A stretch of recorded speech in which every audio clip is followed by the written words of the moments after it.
Manuela, nós estamos nos anos 90, né? Pós-queda do muro e pós-desintegração da União Soviética. Então é um mundo bastante diferente dos tempos da fundação do PCdoB, antigo PCB. O que você pensou quando você se associou a uma legenda que tinha comunista no nome? Então, isso é na qual você está até hoje. Como é que você lida com isso? Isso é uma pergunta, assim, muito interessante, porque as pessoas que fazem o movimento político durante a década de 70, 80, 90, elas acompanham ou o PCdoB internamente, quem é afiliado, ou quem é de fora, né, quem assiste ao outro partido, passar por essas mudanças, vivendo esse tempo histórico. Então, eu nasci em 1981. Eu tenho lembranças muito frágeis do período que o muro caiu. Então, eu me lembro, assim, do meu pai dizer, olha na TV o muro de Berlim caindo, mas é uma coisa, assim, uma faísca, um lampejo de uma memória real. Para mim, é um conhecimento histórico, a queda do muro de Berlim. E eu já chego num PCdoB que tem um esforço muito grande para construir um projeto de desenvolvimento para o Brasil. Já é às vésperas do nosso congresso, em que há um grande encontro entre o partido e, digamos, essa ideia da necessidade de um projeto nacional, que era um debate que o restante da esquerda não fazia ainda no início dos anos 2000, né? Porque também não tinha urgência de fazer. Então, eu não vivi esse período dentro do PCdoB. Eu também já chego num PCdoB com outras leituras que tinham muita relação com o que eu fazia, com o que eu estudava. Então, eu já chego num PCdoB que lê Gramsci, né? Diferente do período anterior, sim, assim, para contextualizar. Eu já chego num PCdoB com outro debate sobre o que foi o período do Stalin. Então, tudo isso, eu lembro de um encontro meu com a Maria do Rosário, que foi militante do PCdoB na década de 90, que ela disse assim, mas o PCdoB é da Albânia. Eu falei, olha, Rosário, quem se filiou no PCdoB da Albânia foi tu. Eu, quando entrei no PCdoB, esse debate já tinha sido superado. Eu nunca fiz essa escolha. A minha escolha já foi por um partido que tinha os traços de uma organização com características que eu acho importantes, então um partido que defende o socialismo, né, que acredita na ideia da necessidade de uma organização para fazer a luta política, né, a disputa do poder político, que a gente acredita que tem uma importância eleitoral num país como o nosso, mas associado a um projeto de desenvolvimento de nação e a ideia da importância do sentido de nação para enfrentar o neoliberalismo, que era algo que não existia também muito forte nas outras forças políticas, que ainda haviam muita contradição entre a ideia de nação e o internacionalismo socialista. Então, acho que isso essa foi a minha identidade, assim, o PCdoB que eu encontrei. E para mim, eu nunca tive a contradição que as pessoas viram ou veem, porque eu tenho uma formação pessoal e escolar cristã. Né? Então, eu morei no interior do Rio Grande do Sul, fiz toda a minha formação no ensino fundamental. Mãe, cristãos?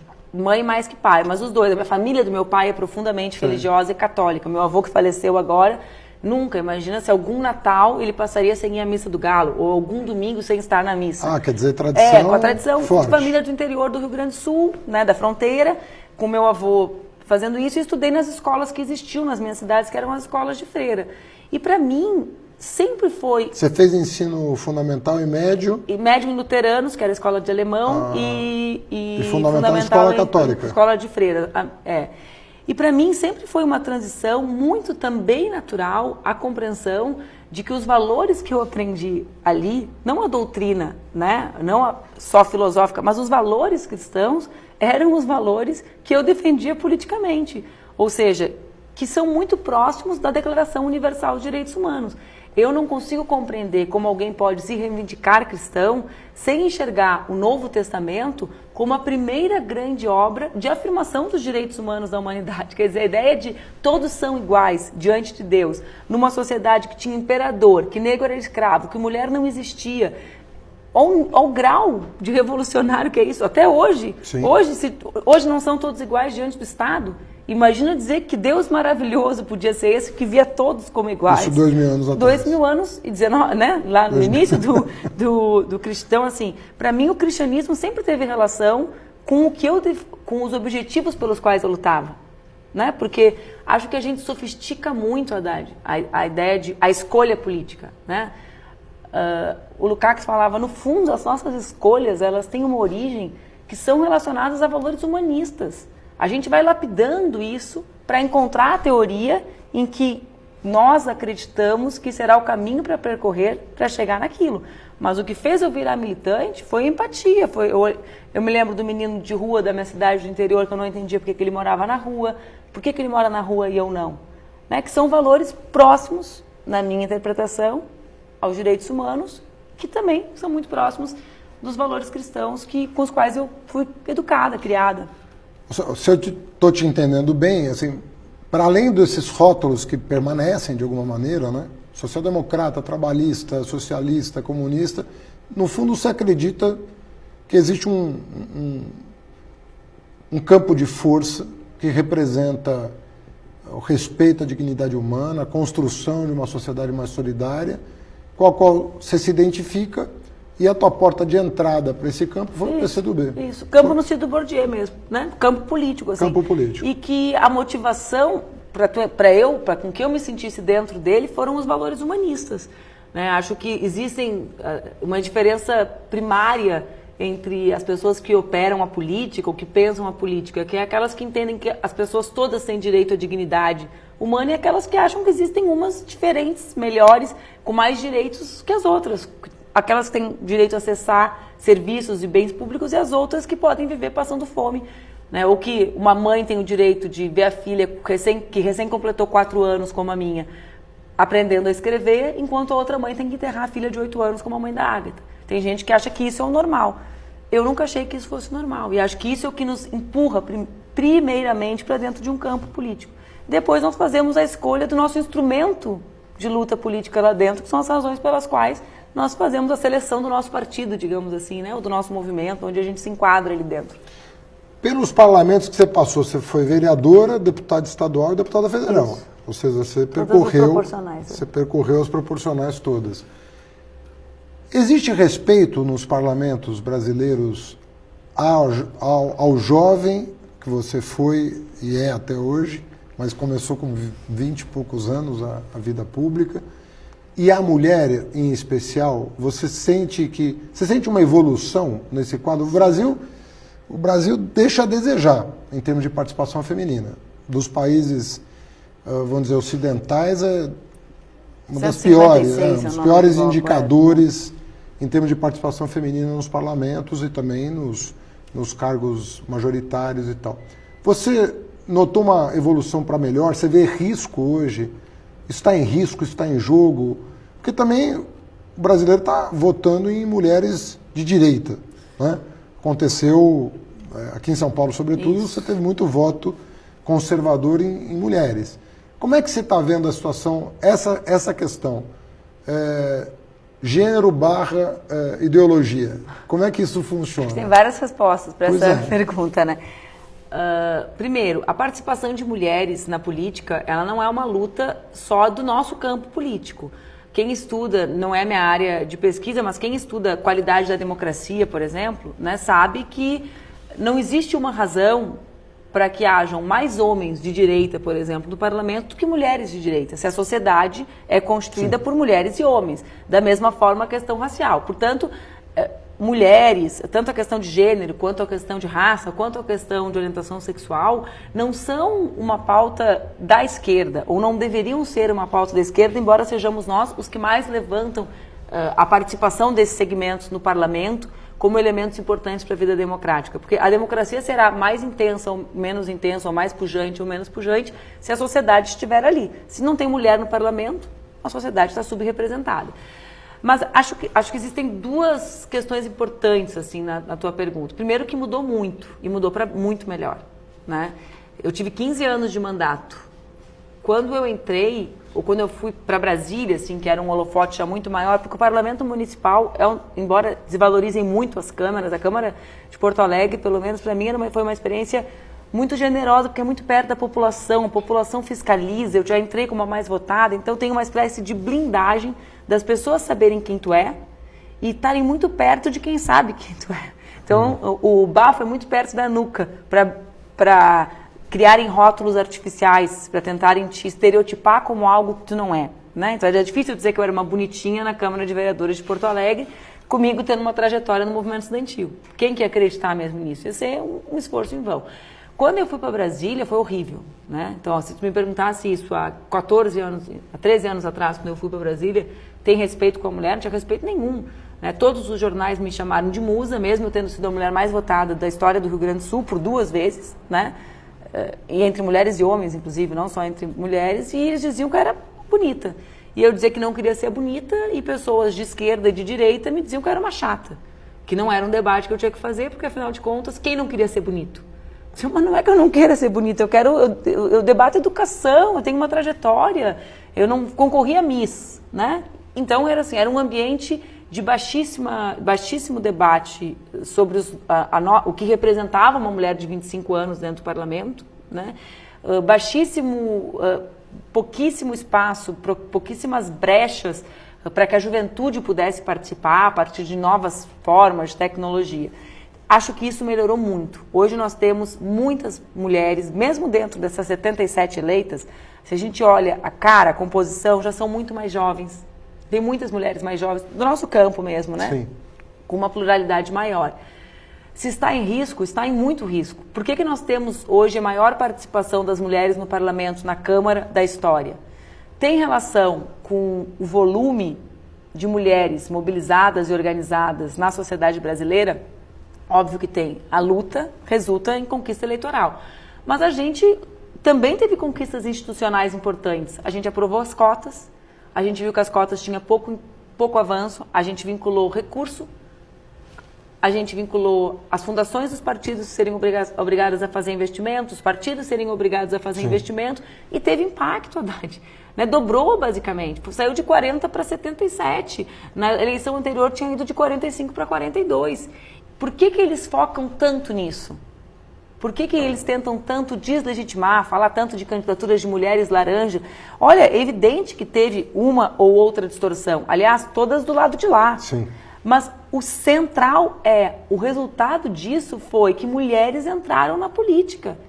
Mesmo eles tiveram que se curvar às deles, né? Mas do lado de cá, e se as mulheres estiverem na política, invariavelmente, se nós, para aí responder a última questão, que é ideologia e gênero, se nós fizermos o debate do que eu defendo, que é de um feminismo popular, não existe como as mulheres não estar conosco, porque essa crise é uma crise que pune sobretudo as mulheres. O Estado, quando ele é diminuído, as medidas de austeridade, a diminuição dos investimentos públicos, o aumento do preço de gás, o fim da vaga na creche, ele não pune igualmente mulheres e homens trabalhadores numa sociedade. Ele pune mais aqueles que mais precisam do Estado ou das políticas públicas para a sua emancipação. E são as mulheres essas, numa sociedade machista como a nossa. Né? Então, se nós conseguirmos levar esse projeto nosso, político, para frente, o resultado serão mulheres engajadas nas nossas causas. É óbvio, elas vivem a contradição, elas enterram os filhos, elas vivem a vida real. É por isso que eles enfrentam de forma tão sistemática a política de cotas e a política de financiamento de candidaturas femininas, porque há avanços. Tem uma coisa que eu pergunto para ouvir tua opinião mesmo, porque eu mesmo estou formando juízo sobre essas questões. Você tem a questão econômica, né, a tua visão de mundo sobre a economia, né, e aí tem o debate sobre se a sociedade tem que ser mais meritocrática, menos meritocrática, qual o nível de assistência, de apoio, de suporte que o Estado tem que dar para as pessoas no sentido de garantir igualdade de oportunidades. Enfim, tem um debate riquíssimo na área econômica e aí tem modelos muito variados, um mais liberal, ultraliberal, mais social-democrata, etc. Mas quando você vê esses temas que são importantes para o nosso campo, né? Raça, gênero, orientação sexual, liberdade religiosa, que para nós é importante, é mais importante do que a direita... Foi garantido na Constituição pelo Jorge Amado, que era deputado constituinte comunista, né? Ou seja, mas quando a gente vê um entrechoque entre esses dois mundos, um mundo de valores e um mundo de interesses, a impressão que dá é que os interesses sempre se sobrepõem aos valores. A impressão que dá é que o que fala mais alto é o bolso, na hora em que o bicho pega, vamos dizer assim, na hora da crise, na hora que as coisas estão desajustadas, e muitas vezes, em função dos interesses, os valores são mobilizados da maneira mais regressiva possível. Então você divide as mulheres, você divide o movimento negro, você divide quem tem crenças diferentes em proveito de um projeto de exploração, de dominação, de restrição de direitos econômicos e sociais. Como é que você compatibiliza isso? Como é que a esquerda, o campo mais progressista, não cai na cilada, né, de separar essas duas coisas, de reuni-las em torno de um projeto que seja assimilável como um projeto só, uma visão de mundo só? Eu entendo que o que tu queres dizer é o que algumas pessoas tentam resumir, que tu fazes, óbvio, com toda a tua qualidade, as pessoas nos ataques, ou quando elas querem tecer críticas a quem está engajado no movimento de mulheres ou no movimento negro, fala, esses são aqueles que têm as causas identitárias, né? Isso, né? Esse é o nome que vulgarmente se usa, assim, agora para qualquer movimento que reúne mulheres, não, a gente tem que falar sobre trabalho e não pode falar sobre gênero. Eu acho que, primeiramente, a gente tem que conhecer o Brasil. Quando a gente olha quem é o povo brasileiro, a gente compreende que esse povo tem uma história e tem determinadas características. Nós somos um país ainda com povo jovem, né? Não tão jovem quanto eu fui, né? Mas digamos, nós ainda temos um povo jovem. Nós temos uma história de uma sociedade construída em torno da participação das mulheres, então os núcleos familiares, sobretudo das mulheres negras. Tem pesquisadoras com trabalhos fantásticos, pesquisadoras mulheres negras que estudam isso. E nós somos um país que tem a sua desigualdade econômica, que é central para mim, estruturada a partir da questão de gênero e raça. Evidente que o trabalho é central, porque é o que é central para o povo, porque o meu marido, que é músico, sempre diz, não existe poeta com dor de dente, né? Quer dizer, em que lugar, qual é o lugar para pensar a arte com a morte do filho na porta? Agora, nós somos aqueles que temos que saber que existe muito pouca chance de uma menina branca, como a minha filha, ser executada no território que eu vivo. Ou seja, nós temos que, na nossa cabeça não pode haver dissociação de classe, gênero e raça. Uma coisa são digamos, as tentações da sociedade. É óbvio que o poder econômico e o liberalismo faz com que tudo pareça a mesma coisa o tempo inteiro. Esse é o papel deles. Então, é óbvio que do lado de lá eles vêm com uma pauta ultraconservadora para tentar nos dispersar disso que, por exemplo, para nós mulheres eu chamo de feminismo popular.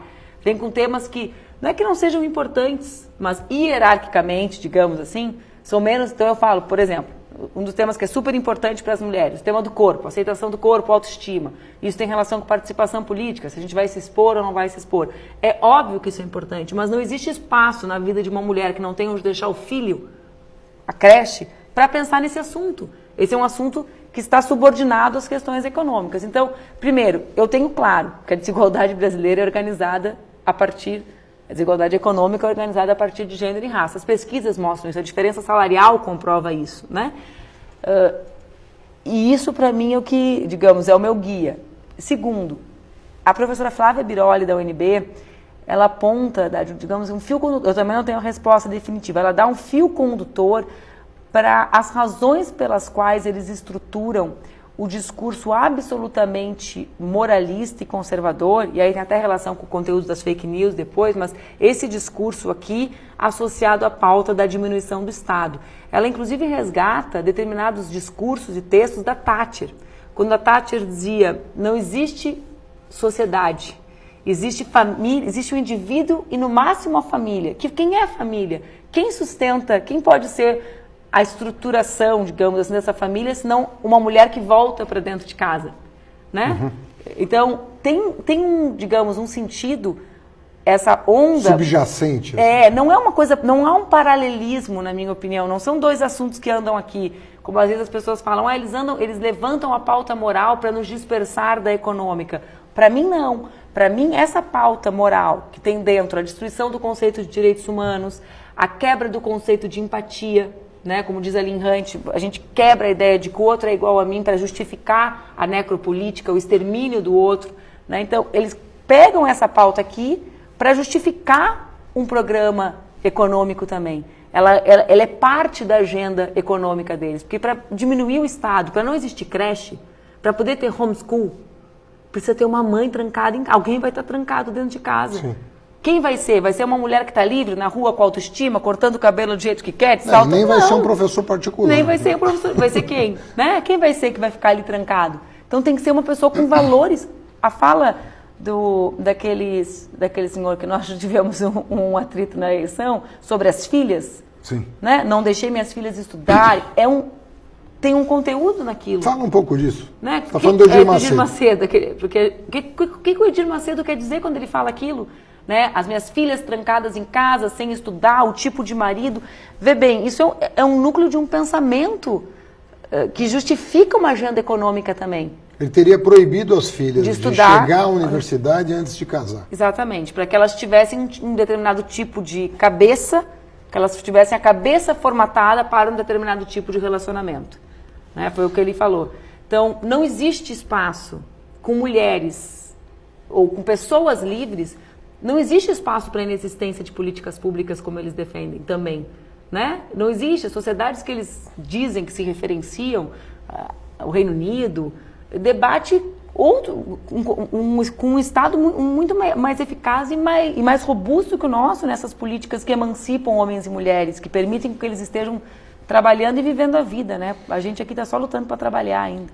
Nora, você viveu uma situação um pouco inusitada, na minha opinião, do ponto de vista do movimento estudantil, porque você começa a tua vida pública num momento, como você mesmo disse, em que a universidade pública estava sofrendo um cerco do governo neoliberal que punha a perder o funcionamento da universidade.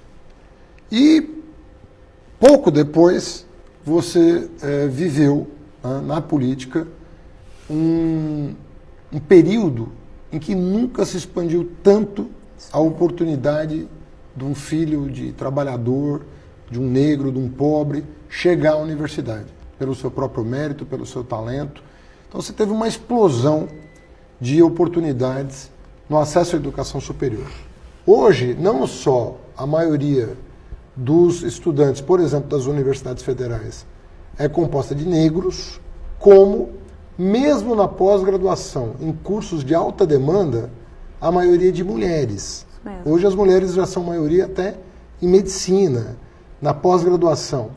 E cerca de 70%, se a memória não está me falhando, 70% da produção científica brasileira, ela é produzida por mulheres. Isso aconteceu curtíssimo, num período curtíssimo da tua entrada no movimento estudantil até o presente momento. É fantástico. O que você relatou projetos como deputada, você relatou projetos sobre estágio, você batalhou pelas cotas, você era deputada, você era próxima ao governo que estava fazendo essas transformações, a gente interagiu muito, eu como ministro, você como parlamentar. O quanto isso, na tua opinião, serve de esperança para o futuro? A educação superior formal, ela vai mudar a maneira do brasileiro se relacionar entre si? Isso vai ter impacto na sociabilidade ou vai ter impacto só na produção científica? Como é que você vê essa relação? Tem impacto em tudo. Eu acho a maior revolução que a gente fez. Tenho uma outra resposta a essa tua pergunta, que para mim é importante, que é mostrar como é possível mudar. Né? Porque eu lembro que eu falei isso um outro dia já para ti. Eu sempre imaginei que a gente fazia política para realizar sonhos das pessoas, né? E eu gosto de imaginar a vida assim porque a gente tem que saber para onde a gente quer ir. E as mudanças que a gente produziu na universidade, na pública e na privada, as cotas e o ProUni, para usar os dois principais nomes, as duas principais marcas, para mim elas mudaram até esse meu paradigma, porque a gente mostrou para as pessoas que elas podiam sonhar sonhos que eram proibidos para elas. Eu fiz movimento estudantil, eu passava em sala de aula em escola pública, defendendo cota, passeata de cotas. Sim. Eu era tratada como uma pessoa que tinha algum problema. As pessoas não sabiam sobre o que eu estava falando. Eu era ridicularizada. Né? A gente está falando, audiência? Claro, pelos estudantes, porque os professores... Eu lembro de uma menina na escola Paraná, eu lembro do lugar que eu falei com ela. Isso não foi nenhuma nem duas vezes que eu passei em sala de aula, me chamando para conversar comigo, porque eu havia sido a única pessoa na vida dela que tinha dito que ela podia fazer vestibular. Isso eu estou falando dos anos 2000, talvez 2001, ontem. Historicamente, né? ontem. E depois, a gente viu a universidade ser a casa dessas pessoas. Então, para mim, o mais importante disso, de tudo, é que a gente, quando olha para o governo, quando olha para as dificuldades, a gente imagine que, num período de tempo muito curto, pessoas sequer imaginavam que podiam entrar num lugar e legiões delas invadiram esse lugar. Isso mostra que é possível tudo, porque a gente às vezes fica meio desesperançoso diante do quadro político brasileiro. Eu acho, falei isso ontem ainda numa discussão, que a principal mudança que a gente fez no Brasil foi a democratização da universidade. A universidade ela é o templo sagrado da elite brasileira, né? O Brasil demorou muito para ter universidade. A gente olha outras democracias sólidas, a gente sempre olha alguns parâmetros. Tempo de parlamento, tempo de não sei o quê. Eu sempre olho o tempo de universidade. Há quanto tempo aquele povo produz o seu conhecimento? Né? Um conhecimento próximo da sua realidade. Eu fiquei um tempo no Reino Unido estudando agora, a universidade era de 1462, né, da escola. Eu falei, antes do Brasil ser descoberto já tinha gente aqui pesquisando. O que a gente fez? A gente promoveu o encontro dessa estrutura com o nosso povo. Isso é fantástico. Para quê? Para produzir conhecimento. Então, o conhecimento vai ser mudado. E o conhecimento é que pode mudar a realidade. Então, é igual. Qualquer profissão que a gente imaginar, é igual um médico que usou SUS a vida inteira, ser médico formado, do que um médico que nunca saiu de um consultório privado? Não é. Então, ele muda o conhecimento que ele produz, mas eu também tenho... prática profissional, prática profissional, o olhar sobre o outro. É igual um juiz que sabe o que é uma mãe que não tem com quem deixar os filhos, olhando uma mãe que negligenciou, que não cumpriu o Estatuto da Criança e do Adolescente, que foi trabalhar e deixou de 11, cuidando de 10 dentro de casa, do que alguém que a vida inteira ficou numa escola privada, com alemão, francês, italiano, não é igual. Então, isso muda toda a estrutura, o olhar de poder do Brasil, né? Porque o conhecimento é o poder. Né? O conhecimento que liberta, mas o conhecimento também é o que permite exercer o poder. Então, para mim, foi a mais... digamos assim, quando nós invadimos o templo da elite foi quando a gente abriu as portas da universidade. E para mim isso é o que mais revolta a elite, né? Ter que privar do seu ambiente mais exclusivo, íntimo, digamos assim, mais íntimo, com pessoas que colocam tão em xeque a sua aparência de bom convívio social. Existe um movimento espanhol que eu observo sempre com muita atenção, porque eu acho muito sórdido o que acontece na Europa, da proibição de entrada de barcos com imigrantes, né? Eu acho os novos campos de concentração aquilo, mas existe um movimento que chama Open Arms, que são os barcos que resgatam os imigrantes, que eles fizeram um vídeo que é parecido com isso, que eles dizem assim: você diz leve os imigrantes para sua casa, porque você não tem condições de olhar para esse imigrante e dizer morre afogado.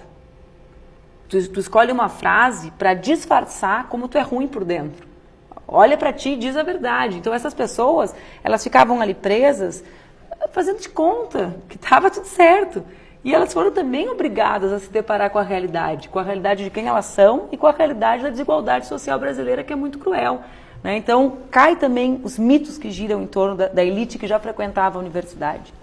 Agora, Manuela, se houve avanço na educação, e isso, mulheres e negros, estatisticamente, tiveram uma promoção, falta muita coisa para ser feita, mas tiveram uma promoção, um arranque bastante expressivo no último período, isso ainda não se reflete no mercado de trabalho. Eu queria que você, como mulher, ajudasse a entender isso. O que acontece quando uma profissional, uma mulher profissional, um currículo impecável, com as notas mais altas, boa formação. O que acontece quando ela sai da universidade e vai procurar um emprego? Sabe que o que se passa nesse processo? Os americanos gostam muito de fazer alguns testes de comportamento, né? Sim. E uma das coisas que eles fazem é o envio de currículos idênticos com nomes falsos. Então, eu pego o meu currículo e me apresento como Fernando Haddad. Ou como Manuel. Enfim. E vejo quantos convites para entrevistas eu teria. E envio o mesmo currículo, idêntico, como Manuela. Eu recentemente li o livro da Preta Rara, Eu, Empregada Doméstica, em que ela fala que ela é filha e neta de empregadas e fez um curso e queria não ser empregada, né? Depois ela virou estudante de universidade, se formou história nas nossas políticas. Mas ela conta que ela enviava o currículo para todo mundo. E ela não acreditava, poxa, o pai e a mãe dela fizeram tudo para que ela não tivesse que reproduzir a história. E um dia ela foi numa palestra de alguma turma do movimento social nosso. E que essa pessoa falou assim, arranca a foto do currículo, porque no Brasil eles não contratam negro. E ela disse que achou uma grosseria, pensou, nossa, que cara horroroso, óbvio que não é por isso. E ela continuou sendo rejeitada, ela arrancou a foto do currículo e foi chamada para dezenas de entrevistas. Quando ela chegava, ela era negra e gorda, ela era excluída. Então, acho que existe, é muito forte o elemento do racismo e do machismo nas estruturas do mercado de trabalho. Obrigado, querido. Uma alegria te encontrar. Minha alegria.